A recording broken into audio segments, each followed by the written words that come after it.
Salut copain, tu vois en Géorgie, tu vois les nazis, le système, Adolf Hitler, il est accusé maintenant, on dit quoi, que c'est le national-socialisme. Il a sali l'image du national-socialiste. Mais Adolf Hitler n'avait pas du tout un système national-socialisme. Sa politique, c'était pas du tout ça. Le national-socialisme, ça va avec la démocratie, ça va avec l'anarchisme, c'est la Suisse. Voilà. Lui, il pratiquait le sionisme, hein. C'est les sionistes qui l'ont mis au pouvoir, il pratique le sionisme. Il utilise des causes, il utilise des... pour les salir, les pervertir, quoi. C'est ça le principe du sionisme. C'est le diable. Utiliser le bien, hein, pour répandre le mal. Au nom de Jésus, on a détruit les Amérindiens. Maintenant, au nom de la démocratie et de la Bible, on détruit les Palestiniens.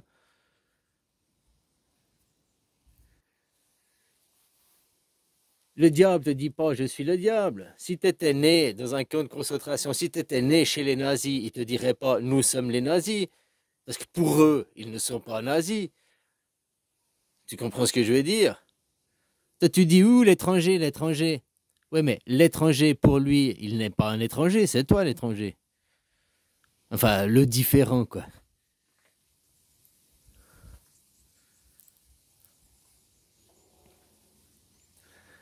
Donc tu vois très bien que maintenant, ce qui s'est passé, qu'en réalité, qui a gagné la guerre? Quel système politique a gagné la guerre? Et puis comment ils font derrière? On disait qu'ils ont construit le mur, on disait toujours, il n'y a qu'à détruire le mur, on verra bien de quel côté les gens ils veulent y aller, quoi. Nous, toujours, la propagande, c'est non, c'est pour pas qu'ils viennent, les Russes, c'est pour pas qu'ils viennent. En réalité, c'était pour pas que vous échappiez de la prison.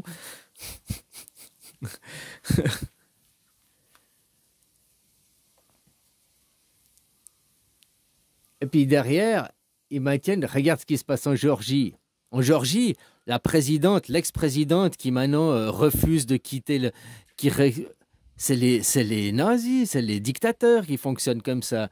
Elle est au pouvoir, elle perd par des élections, donc normal, quoi. Elle refuse de quitter le pouvoir. Déjà, elle-même n'est pas légitime, comme je te dis, elle est née française, elle est née française. Oui, ah, la présidente géorgienne, elle est géorgienne. Elle est née en France. Elle a fait ses écoles en France. Elle a fait partie de l'élite française, machin, avant d'être nationalisée et 4 ans après mis dans la politique, au pouvoir. Ou même pas 4 ans après, je sais plus exactement. Mais ouais, nationalisée pour mis dans la politique, le pouvoir. C'est de l'ingérence, ça. Elle a aucune légitimité. Ah oui, parce qu'elle est immigrée de machin. Non, si vous comprenez, c'est la politique, c'est le droit du sol, quoi. Faut être né dans le sol. Elle aurait pu être politique en France, il n'y aurait aucun problème. Elle a fait son école, elle a fait l'élite, elle fait partie de l'élite française avant d'aller foutre dans un autre pays, devenir l'élite de l'autre pays pour aller faire la politique dans un autre pays. Si ça, c'est pas de l'ingérence, je ne sais pas ce que c'est, quoi. Voilà. Et maintenant, les nazis, quoi, les dictateurs, ils ont le pouvoir et ils veulent pas quitter le pouvoir. Comme en Roumanie. Les élections donnent... hein, oh, c'est l'extrême droite. Oui, l'extrême droite. Mais l'extrême droite, c'est pas les nazis. Ils sont moins... C'est le sionisme. Ils accusent les autres d'être pires que ce qu'eux, ils font eux-mêmes. Regarde ce qu'ils accusaient tonton Adolphe d'avoir fait. Et maintenant, eux, ils font pas mieux aux Palestiniens, quoi. Ils font même pire. C'est même plus inhumain ce qu'ils font, quoi. Ils les laissent crever de faim, les affaminent. Ils s'en prennent qu'aux civils, qu'aux enfants. C'est de la barbarie, hein. C'est du massacre. C'est pas de la guerre, ça. La guerre, c'est réglementé. Il y a des conventions. Les Iraniens ont montré comment on fait la guerre. Ils ont envoyé des missiles, là, une salle de 200 missiles, pas un mort. Oui, un seul mort, quoi. Donc tu vois que tu as fait la guerre selon les conventions, c'est possible de faire une guerre entre guillemets propre.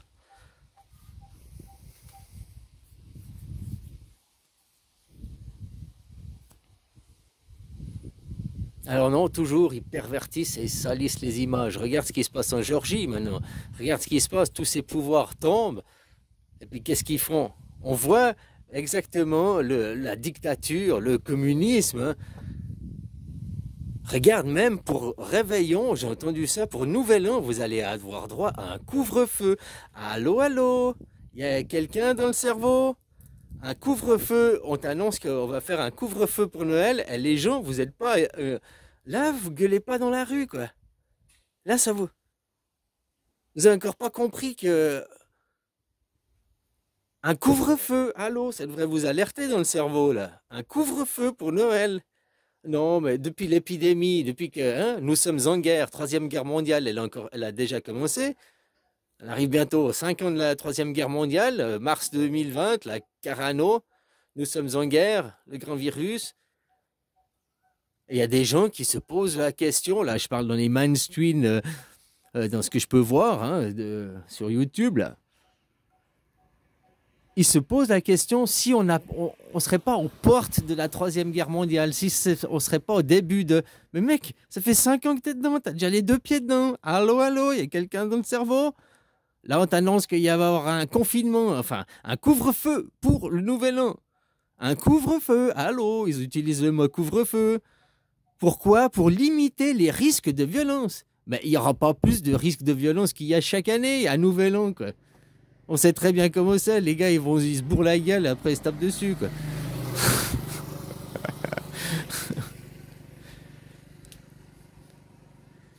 Oh, alors voilà, quoi, je veux dire, les gens utilisaient des bons mots, eux, ils utilisent un couvre-feu, tu vas avoir droit. Allô, tu crois toujours que c'est la démocratie? Tu oses toujours appeler ça la démocratie? T'as jamais ouvert un dictionnaire ta vie? Moi, je suis pas dans l'utopie. J'ouvre un dictionnaire, la définition, c'est la démocratie, un système politique où tous les citoyens participent à élaborer les lois. Voilà. Donc, du moment que ce n'est pas tous, ben, ce n'est plus la démocratie. Si c'est seulement la moitié des gens qui élaborent les lois, ce n'est plus tous les citoyens.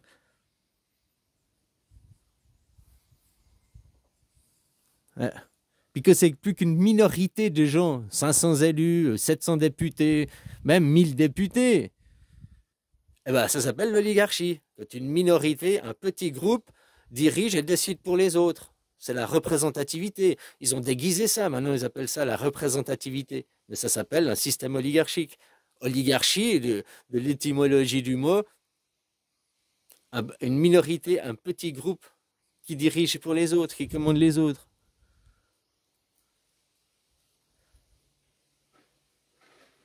Ouais, la même chose qu'ils font avec le LGBTisme, un petit groupe qui impose son diktat aux autres, quoi. C'est de l'oligarchisme. C'est pas forcément à voir avec les riches. Moi aussi, hein, avant, il y a 2, 3 jours en arrière, que j'ai vu la définition de oligarchisme, je croyais que c'était les riches, que c'était les bourgeois seulement, les oligarques. Non, c'est un petit groupe qui dirige pour les autres, quoi. Donc, n'importe quelle entreprise, n'importe quelle compagnie fonctionne de manière oligarchique, vu qu'il y a un patron qui dirige ses employés. Il y a un petit groupe, le patron, qui dirige les employés. C'est un système oligarchique. C'est pas méchant ou mal, c'est juste pour bien que tu comprennes ce que ça veut dire, oligarchique. Un petit groupe décidant pour les autres, quoi. Donc, si la représentativité, c'est pas un système oligarchique, moi, je comprends pas les mots, ou je ne sais pas, hein. C'est toi qui comprends pas le mot démocratie, parce que moi, démocratie, c'est tout le monde. Donc, système anarchique, quoi. Qu'il y ait des représentants qui choisissent quelles questions on va poser, qu'il y ait une semi-représentativité comme ça en Suisse, bah d'accord. Mais après, ils votent pas, quoi. Le système anarchique, le citoyen souverain, tout le monde participe au vote. Mais comme je te dis, en tant que roi, tu ne décides pas.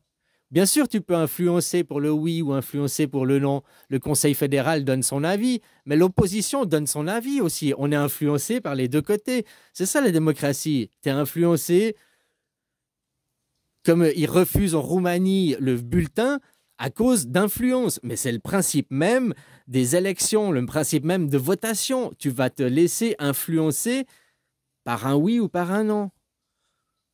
Là, c'était pour élire des gens, tu vas te laisser influencer, charmer par des personnages, par des personnalités qui portent un message, quoi.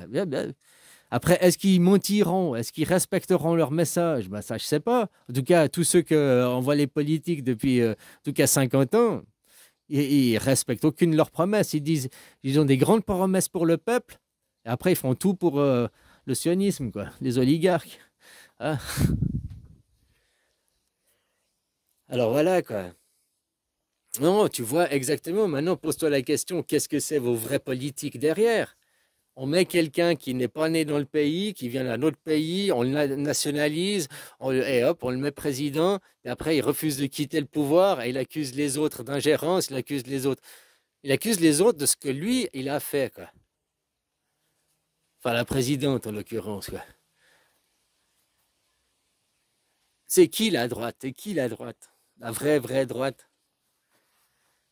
Un mec qui défend ses valeurs, qui est contre l'immigration de masse, hein, puis qui veut défendre les valeurs, son pays, machin, qui est contre le LGBTisme, c'est pas la droite, ça. Ça, c'est juste un mec qui a la tête sur les épaules, et puis hein, qui en a marre de voir partir son pays en couille, de voir tout être sali, dépradé, et puis rien pouvoir faire, quoi. Et on lui dit, mais c'est normal, c'est normal. C'est le sionisme. C'est la démocratie, c'est normal. Tu n'es pas en démocratie. Démocratie, national-socialiste. Maintenant, rien que prononcer les mots national-socialistes, c'est des insultes, à cause que tout le monde pense directement à tonton moustachu, quoi. Alors qu'il a que fait exactement comme Netanyahou. Il utilise le mot démocratie et la Bible pour salir la démocratie et salir la Bible. Tonton Adolphe utilisait les mots national-socialisme, alors qu'il n'était pas du tout dans le socialisme et pas du tout dans le nationalisme. Hein. Donc voilà. Utiliser des mots pour après, dans le cerveau des autres, dans l'histoire. Maintenant, on regarde tous et puis merde, alors que c'est le sionisme derrière.